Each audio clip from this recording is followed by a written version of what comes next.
Fer de lance de Fendt depuis son lancement en 1995, la transmission Vario s'est rapidement généralisée sur l'ensemble des tracteurs de la marque bavaroise. Mais le modèle qui l'a fait connaître, le 926 et ses 260 chevaux, n'est pas celui qui l'aura véritablement démocratisé.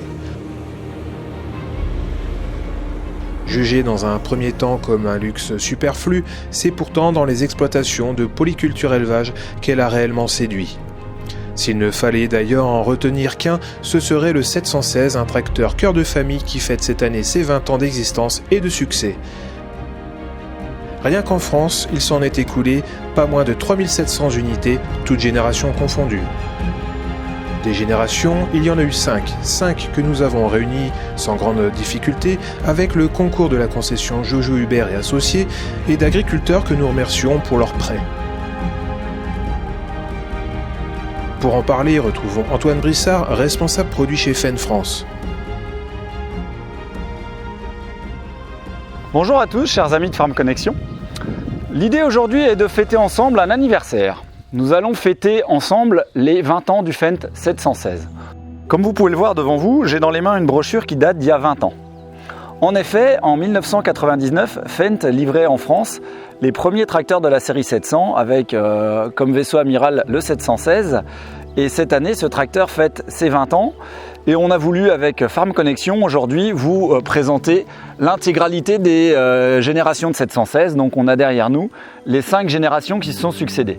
On va vous faire un petit rappel bref du nom de chacune de ces générations et de leurs années de commercialisation. La première génération, dit comme 1, est donc sortie en 1999 et a gardé le même look jusqu'à environ 2003. En 2003, les 900 premières unités vendues vont laisser place à la deuxième génération que l'on appelle en interne le COM2, qui est un tracteur que l'on reconnaît à sa nouvelle grille avant et à l'arrivée du TMS. Ce tracteur-là sera commercialisé jusqu'en 2007 et on vendra pour le 716 450 exemplaires. En 2007 et jusqu'en 2012, on aura la génération COM3 qui se différencie de la génération précédente en termes de look, notamment par un changement au niveau du pot d'échappement. On aura l'occasion d'y revenir.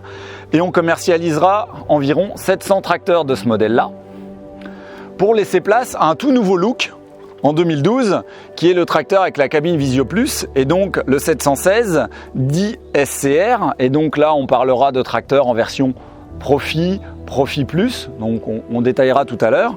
Et ce tracteur-là sera environ également vendu à un peu plus de 700 exemplaires. Plus récemment, nous avons introduit la génération S4.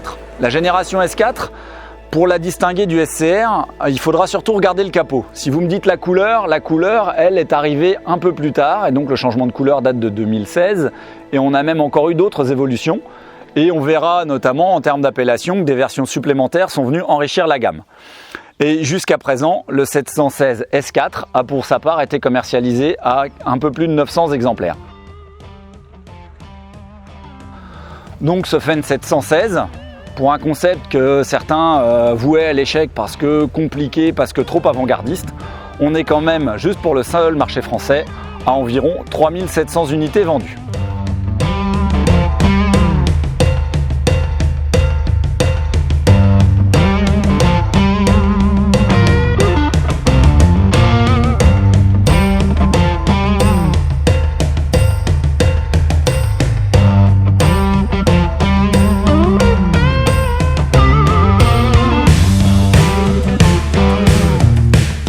Donc la première génération de Fendt 700 qui est sortie, donc le Fendt comme 1, était un tracteur qui était révolutionnaire pour l'époque puisqu'il contenait dès 1999 toute la technologie qu'on peut retrouver sur le marché aujourd'hui. C'est le premier tracteur de sa catégorie à être sorti avec une transmission Vario, un pont avant suspendu, une cabine suspendue, un terminal dans lequel on pouvait régler les distributeurs, la transmission. On a même en 2001 une chose qui est arrivée dans ce tracteur-là qui est la norme LBS, qui sont les prémices de la norme Isobus. Et donc on avait même publié à l'époque cette brochure dans laquelle on voyait que l'on pouvait venir piloter tous les réglages de l'outil depuis le terminal du tracteur. Et on pouvait dès cette époque affecter les commandes de l'outil au joystick du tracteur.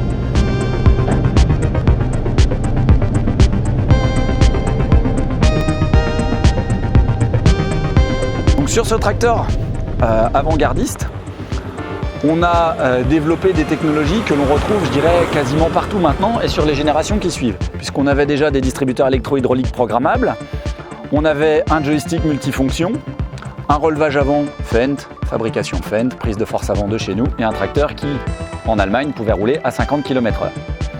Ce tracteur a subi quelques évolutions pour passer en 2003 à la version dite COM2. La version COM2, pour le 716 et le 714, on la reconnaît avec sa nouvelle calandre avant. Les deux plus petits modèles, le 712 et le 711, ne l'avaient pas. La grosse évolution sur cette génération est, comme on le voit sur le capot, l'appellation TMS, avec la gestion moteur-transmission. Et donc, tous les tracteurs qui étaient dotés du TMS avaient également le séquençage de fourrière. Donc chez Fendt, le séquençage de fourrière est quelque chose qui aujourd'hui chez nous a 16 ans.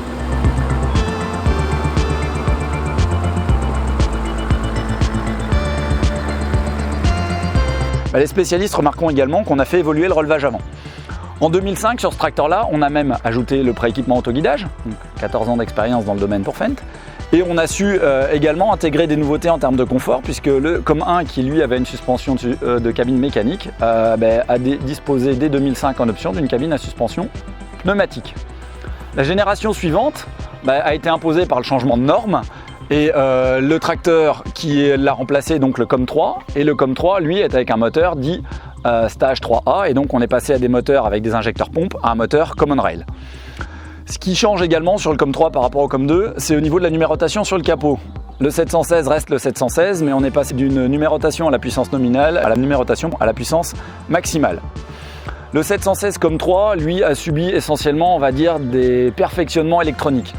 Outre la gestion moteur-transmission qui a encore été améliorée, ce tracteur bénéficie notamment en termes d'électronique d'options type pilotage automatique de l'essieu suiveur.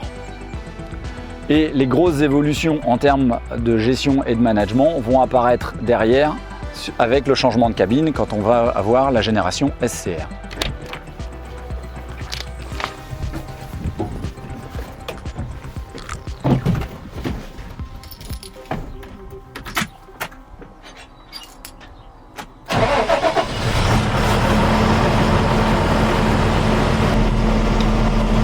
Donc là, nous sommes à bord d'un 716 COM3. La particularité de ce tracteur, c'est qu'il reprend l'ergonomie de conduite des deux générations précédentes, où on va retrouver notre gestion moteur-transmission ou TMS que l'on avait sur la génération d'avant, le terminal que l'on a eu de 99 à 2012, avec à l'intérieur déjà des fonctionnalités que l'on retrouve partout chez Fendt et peut-être pas forcément encore chez certains de nos concurrents. Le relevage avant avec contrôle de position et sa molette, son menu de réglage, le relevage arrière qui dispose de la même console que le relevage avant, son menu de réglage. Si le tracteur est doté d'une prise de force avant, on avait déjà dès 99 l'automatisme de prise de force avant avec le relevage avant, comme on l'a pour l'arrière. La sélection électro-hydraulique des régimes de prise de force que l'on a sur tous les tracteurs, c'est arrivé dès 2000 sur les versions COM1. Ce tracteur était déjà doté à l'époque d'un séquençage de fourrière dans lequel on pouvait enregistrer jusqu'à 4 séquences, 2 compteurs de surface. On avait également la possibilité d'avoir sur ce tracteur une prise Isobus et de venir piloter avec ce boîtier-là les fonctionnalités de l'outil et d'attribuer au joystick du tracteur ici les fonctionnalités de l'outil comme on sait le faire sur des tracteurs beaucoup plus récents. Et donc ça, c'est des fonctionnalités qui ont aujourd'hui plus de 15 ans chez Fendt.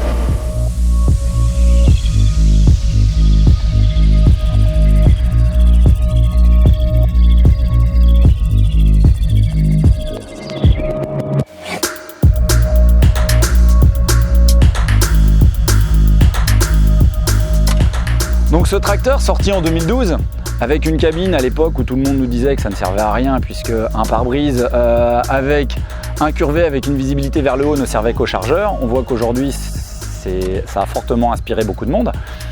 Sur le 716 SCR, on a non seulement changé la cabine, mais on a aussi changé toute l'ergonomie intérieure avec un terminal tactile, l'intégralité des commandes sur la coudoir et différents niveaux de finition, c'est-à-dire une version Profi et une version à l'époque Profi Plus.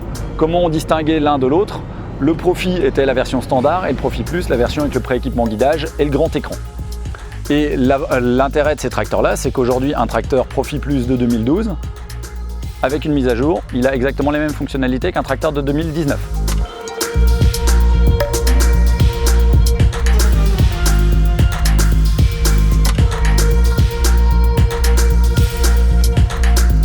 Le tracteur de 2019, c'est lui, c'est le 700 S4. Alors le 700 S4, lui, il a eu plusieurs évolutions esthétiques. La première, il est sorti donc en 2015 avec un capot qui est un tout petit peu plus gros que la génération précédente puisqu'il faut intégrer sur ce tracteur le filtre à particules. En 2016, il a eu une évolution notable qui est le changement de couleur. Donc on est passé du vert Fendt au nature green.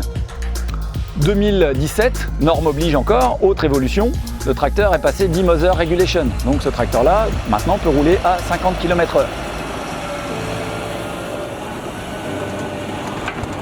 Autre évolution également avec l'arrivée du 700 S4, les arrivées des versions Power Plus, donc qui est un tracteur avec un équipement plus simple que le Profi Plus, mais avec un pré-équipement autoguidage. Et on voit que ça correspond tout à fait à la demande des clients, puisqu'aujourd'hui, en plus de 160 chevaux, on a plus de 60% de nos tracteurs qui sont prééquipés autoguidage. Et dernièrement, le 700 S4 a vu son moteur évoluer en termes de normes, mais absolument pas en termes d'équipement, puisque depuis cette année, ils sont également compatibles avec la norme Stage 5.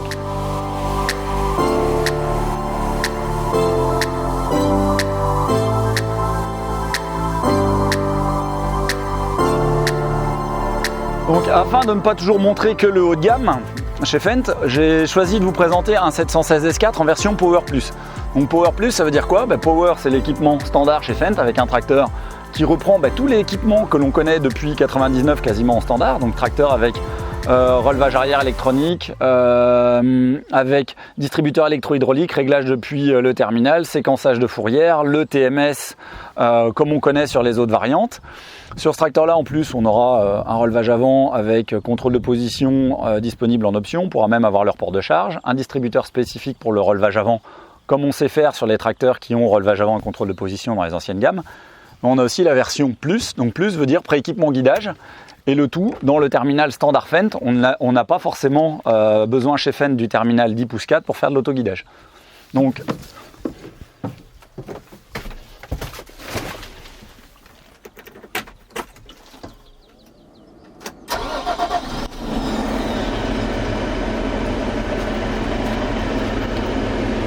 à bord de ce tracteur, on a une nouvelle ergonomie de commande, donc depuis 2012, mais avec, là encore, on va dire une chose qui est propre à Fendt, qui est un utilisateur de Fendt, quand il monte dans un Fendt, il reconnaît tout de suite les fonctionnalités du tracteur. Un nouveau joystick avec plus de commandes, puisqu'on va avoir, en plus des commandes de distributeur, des commandes de transmission, mais on va retrouver les fonctionnalités qu'on connaît au niveau de la transmission, comme on avait le sélecteur ici, les régimes moteurs programmables qui ont été déplacés.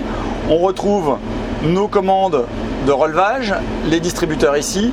Dans le terminal, quand vous regardez ici le descriptif des menus, on retrouve la même chose que dans les générations précédentes, mais en version tactile. Donc je vais pouvoir aller piloter mes distributeurs comme dans l'autre terminal, avec une architecture de menu qui est inspirée des générations précédentes, mais qui va être beaucoup plus rapide d'accès. Et comme je vous disais, sur ce tracteur-là, on va également avoir l'autoguidage, puisque je peux aller ici dans mon menu, régler mes parcelles, mes outils, etc. Comme je fais sur un terminal de plus grande dimension. La seule chose, c'est que le terminal de plus grande dimension nous amènera des fonctionnalités supplémentaires, telles que les coupures de tronçons, telles que la modulation de dose, la télémétrie. Donc on a vu ici 5 générations de tracteurs, à chaque génération ses évolutions, portées essentiellement par des évolutions moteurs, mais pas que. Et donc aujourd'hui 3700 unités vendues, donc pour un concept qui à la base était promis à l'échec puisque trop avant-gardiste.